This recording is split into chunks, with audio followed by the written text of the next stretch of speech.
Kiai Ya teman-teman, ilmiah, dan mereka sama-sama video yang mana Habib atau Profesor Quraisy Habib menyatakan statement bahwa nggak boleh orang ngaku-ngaku sebagai cucu Nabi ya, tetapi ya tunjukkanlah akhlak yang baik, akhlak yang benar ya, ilmu yang mumpuni ya, itu ya Bapak Ibu.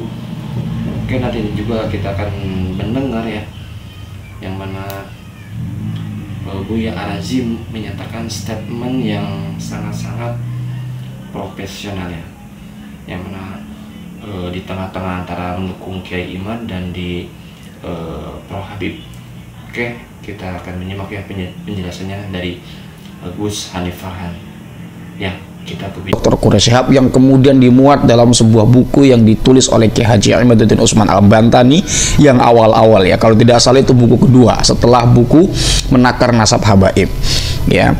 Jakarta, Jatman Online, pakar tafsir Profesor Quraisy Shihab mengatakan bahwa keturunan Rasulullah SAW masih ada hingga saat ini dan diyakini oleh para ulama. It's okay, itu kita sepakat. Tapi kemudian yang menjadi pokok pembahasan dalam Kiai Haji Imaduddin Utsman Al-Bantani adalah dari Ubaidillah ini, yaitu leluhur Ba'alwi tentang ketersambungannya kepada Ahmad bin Isa ya. Jadi mahalun niza itu konteks pembahasan di sana. Dan di sini secara umum ya, Profesor Dr. Quraisy Shihab menyampaikan bahwa keturunan Rasulullah artinya siapapun dari klan manapun ini masih ada sampai sekarang. Yang ini kita sepakat ya. Jadi ada jaminan bahwa keturunan Rasulullah SAW masih berlanjut. Ini disepakati oleh ulama dan Al-Kautsar itu nikmat yang banyak, kata Profesor Quraisy dilansir dari YouTube Kupas Channel Rabu sekian. Hal ini merupakan respon terkait fenomena Habib mencuat kembali dan ramai diperbincangkan, terutama di medsos. Tidak luput dari pro dan kontra terkait statement seorang kiai dari Banten ini, Kiai Imaduddin Utsman Al-Bantani ya. Dengan kajian ilmiahnya menyatakan bahwa ada nasab atau silsilah dari kalangan Ba'alwi, keberadaannya tidak tercatat selama 500 tahunan.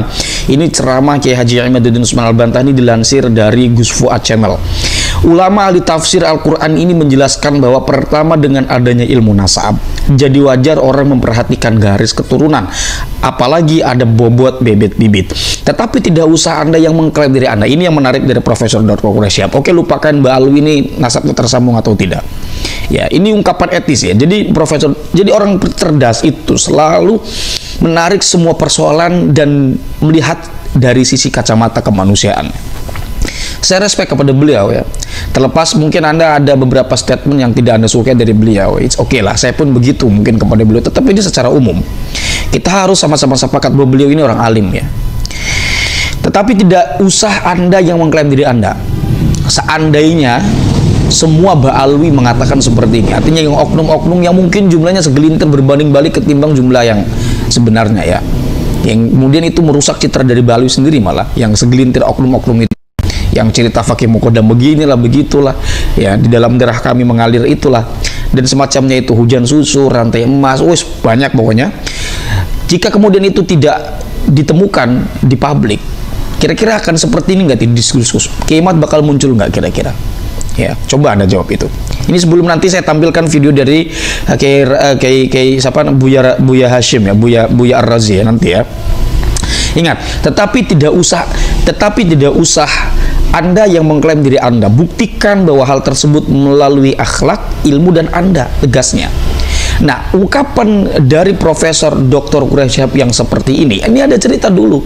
Jadi ada orang yang dikenal sebagai keturunan Rasul tapi akhlaknya buruk sehingga orang melihat dia bukan sebagai keturunan Rasul, dan ada orang mantan budak keturunan kafir tapi mengikuti lampah laku Rasulullah dianggap sebagai keturunan Rasulullah Shallallahu Alaihi Wasallam. Coba Anda bayangkan.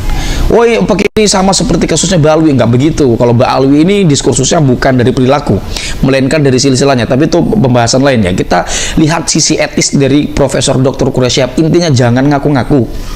Ya. Profesor Dr. Quraisy Shihab juga menambahkan bahwa yang kedua, ada orang-orang yang bukan keturunan Nabi yang dianggap oleh Nabi sebagai keluarganya.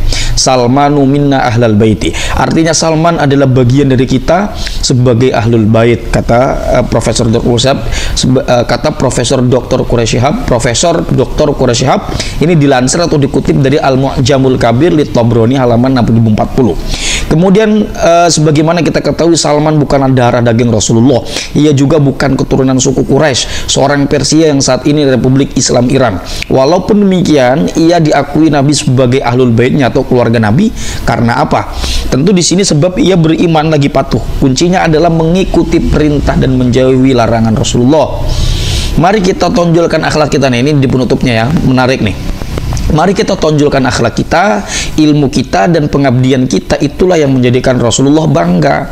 Dan tidak usah memikirkan diakui, tidak diakui, terserah pungkasnya ya. Jadi terlepas Anda sepakat atau tidak dengan ungkapan dari Profesor Dr. Quraish Shihab, tapi paling tidak kita bisa melihat hal-hal bijaksana ya. Yang saya pikir kalau semua seandainya seperti beliau ya, tidak cuma balui, orang suka ngaku-ngaku. Apakah yang cuma ngaku-ngaku itu cuma balui, oknum-oknum balui, sorry, apakah yang cuma ngaku-ngaku di klan lain ya? Saya pikir tidak akan seramai ini kalau seumpama sikap secara keseluruhan atau yang tampak di media lah ya, yang tampak di media itu seperti Dr. Quraish Shihab ini, begitu ya. Jadi orang nggak peduli mau percaya atau enggak nasab Habaib sebagai keturunan Rasul, orang nggak peduli. Saya nggak percaya Habib sebagai keturunan Rasul, saya mengikuti kajian Kiai Imad. Ya kalau Habibnya seperti itu nggak ada soal, karena yang kita istifadai adalah keilmuannya, bukan nasabnya ya. Nah, kita akan melihat tentang bagaimana statement dari Buya Razi Hashim ya, dimana di sini beliau juga mengeluarkan statement yang cukup bijaksana bagi saya. Nah, silakan kita lihat dulu, silakan. Kita nggak akan pro Kiai Imad ataupun Gus Rumail ya. Saya mengamati mereka sebagai perdebatan keilmuan saja, bukan satu yang suci. Kan penelitiannya Gus Rumail ilmiah, penelitiannya Kiai Imad ilmiah, dan mereka sama-sama alim. Kita nikmati saja hasilnya. Cuma kita khawatir ada orang yang kemudian menganggap penelitian itu suci, tidak boleh didebat. Saya yakin mereka berdua juga nggak begitu ya. Kita nggak usah ikut-ikutan, tapi saya banyak juga nggak sepakat ya. Jelas ya, bagaimana statement daripada Buya Razi Hashim ini melerai konflik pro kontra. Mungkin yang ikut Gus Rumail, yang ikut Kiai Imad, ini agak menurun tensinya ketika mendengar ceramah daripada atau pemaparan daripada Buya Razi Hashim. Karena kalau kita mau berbicara atau ngeker di wilayah argumen, untuk orang-orang yang tidak mau berargumen susah. Mau diberi sejuta argumen atau dalil pun tidak akan mau mengerti. Karena ya sukanya begitu, tim hore. Ya. Jadi begini teman-teman, ini kan yang disampaikan oleh Buya Razi Hashim, yang kita tahu bagaimana profil beliau atau portofolio dari Buya Razi Hashim ini besar ya. Artinya beliau ini seorang tokoh yang masuk dalam kategori ulama besar, dalam tanda petik ulama besar. Dalam hal ini beliau memiliki kepopuleritasan, jangkauan komunikasi relasi atau relasi komunikasi atau viewersnya itu banyak, jemaahnya banyak ya. Jadi itu. Oke, kita lanjut. Jadi tadi ada kendala sedikit di bagian kamera ya. Kita balik lagi berbicara tentang bagaimana Buya Razi Hashim, beliau sebagai ulama besar dalam tanda petik, dengan alasan tadi yang saya sampaikan, bahwa beliau ini orang yang populer dan ilmunya juga saya pikir tidak diragukan lagi tentang keislaman, dan memberikan sebuah contoh. Jadi ketika Buya Razi Hashim mengatakan Kiai Imad alim, Gus Rumail alim, artinya Buya Razi Hashim dalam hal ini tahu diri bahwa beliau orang yang tidak ikut mengulik tentang bagaimana kajian nasab alwi. Daripada beliau ngomong sesuatu yang tidak dikuasai, lebih baik mengatakan seperti itu. Jadi tidak terkesan merendahkan antara satu pihak dengan pihak yang lain. Ya, ini yang saya suka ya. Bukan soal Buya Razi Hashimnya sebagai pribadi, tetapi apa yang disampaikan itu dalam konteks ini saya pikir perlu diberikan respect. Ungkapan yang saya pikir bisa memberikan kontribusi intelektual dan kesadaran tentang bagaimana caranya bersikap ketika ada sebuah fenomena yang dimana di dalam fenomena itu terjadi perbedaan pendapat teman-teman ya. Saya pikir ini bisa dicontoh kemudian oleh ulama-ulama lain, atau paling tidak dari kalangan internal Habibnya, Habib Quraish bin Shihab atau Profesor Dr. Quraish Shihab. Apakah tanggapan beliau dengan mengatakan Al-Kaburi? Apakah beliau dengan mengatakan macam-macam lah? Saya nggak mau nyebutnya itu. Ya, tidak. Tapi ungkapan yang seperti itu, tanggapan Kiai Imad pun coba, ya, tidak seperti itu. Jadi kalau Anda mungkin melihat Kiai Imad agak kasar lah, Habib ngomongnya segala macam, saya pikir itu sebuah reaction sebuah reaksi yang jika sebelumnya tidak ada ungkapan-ungkapan yang dikritik oleh Kiai Imad dengan hal-hal senonoh, ya, jika sebelumnya orang-orang yang dikritik Kiai Imad ini dari sisi ajaran tidak mengatakan mirot 70 kali sehari lah, macam-macam lah ini, Kiai Imad bakal kayak gini? Enggak, saya pikir tidak akan seperti itu. Nah itu teman-teman, saya pikir ini kita semua ayo jaga persatuan di antara kita semua.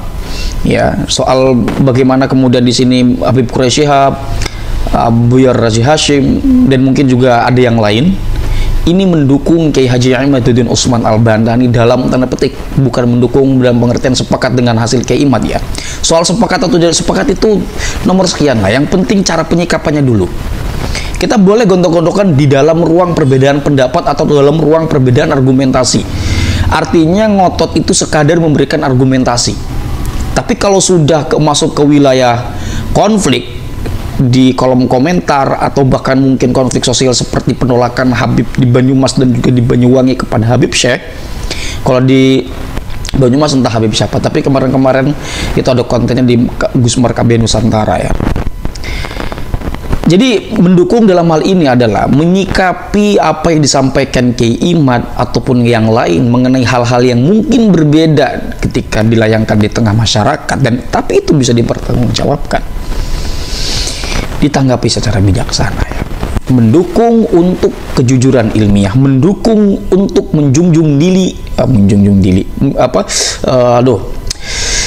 mendukung dalam pengertian menyikapi secara bijaksana, menjunjung tinggi nilai keilmuan, menjunjung tinggi nilai kebijaksanaan. Jadi saya pikir teman-teman hal-hal yang dapat saya sampaikan kurang lebihnya saya mohon maaf. Hadanallahu wa iyyakum ajma'in. Salam cinta damai untuk semuanya, untuk NKRI tercinta. Wallahu huwal muwafiqu ila aqwamit thoriqin. Wassalamualaikum warahmatullahi wabarakatuh. Hamdan wa syukran lillah. Allahumma shalli ala sayyidina Muhammad wa ala ali sayyidina Muhammad. Ya, Bapak Ibu ya, itu dia ya tadi penjelasan dari ya Gus Hanif Farhan, yang mana beliau telah menjabarkan ya, yang mana ya Buya Arazi, Masya Allah ya, dengan keilmuannya, dengan segala ketawaduannya ya, beliau berada di tengah-tengah mengingatkan ya ikuti ya kajian yang mana bisa diambil ilmunya ya, karena Buya Arazi menganggap bahwa ya Kiai Haji Imaduddin kajiannya itu yang merupakan ilmiah, dan Gus Romli juga sama merupakan kajiannya ilmiah. Jadi sangat menarik untuk disimak keduanya, jangan jomplang antara kita menyimak Kiai Imad tapi kita nggak menyimak kajian Gus Romli, jadi itu akan berat sebelah ya Bapak Ibu. Jadi intinya harus seimbang. Oke Bapak Ibu ya, itu dia informasi kali ini. Dan tadi juga ada Gus Hanif Farhan yang menyampaikan bahwa ya beliau menyatakan bahwa beliau mau percaya mau nggak percaya bahwa Habib cucu Nabi itu ya hak pribadi masing-masing ya, nggak usah memaksakan harus percaya atau tidak ya, yang penting ya kita sendiri ya mau percaya atau tidak ya. Kalau nggak percaya ya silakan ya, kalau percaya silakan juga ya, intinya jangan saling menghujat, jangan saling menyerang sana sini gitu ya Bapak Ibu. Oke, itu dia video kali ini ya, mudah-mudahan ya bisa diambil manfaatnya sedikit dan bisa menambah wawasan kita. Amin amin ya rabbal alamin. Oke, hadanallahu wa iyyakum ajma'in. Wallahu a'lam bishawab. Allahumma shalli ala sayyidina Muhammad wa ala sayyidina Muhammad. Mohon maaf bila ada salah. Terima kasih. Assalamualaikum warahmatullahi wabarakatuh.